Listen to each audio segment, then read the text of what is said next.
আসসালামু আলাইকুম প্রিয় বন্ধুরা। ভিডিওতে আপনারা যে শাকটি দেখছেন এটিকে বলা হয় ভেরিগেটেড লাল শাক।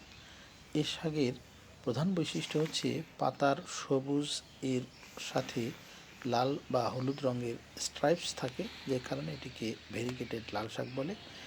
এটি অত্যন্ত পুষ্টি সমৃদ্ধ এবং অলংকারিক একটি উদ্ভিদ। এর মধ্যে প্রচুর পরিমাণে ভিটামিন এ, সি এবং কে রয়েছে। এছাড়া প্রচুর পরিমাণে অ্যান্টিঅক্সিডেন্ট থাকায় এটি স্বাস্থ্যের জন্য অত্যন্ত উপকারী। এটি চোখের এবং ত্বকের স্বাস্থ্য ভালো রাখে। এটি 20 থেকে 25 দিনের মধ্যেই খাবার উপযুক্ত হয় এবং এটার আরেকটা ভালো বৈশিষ্ট্য হচ্ছে অনেক বড় হয়ে গেলেও এটি রান্না করার পরে শক্ত হয় না, নরম থাকে, ফলে খেতে অনেক সুস্বাদু।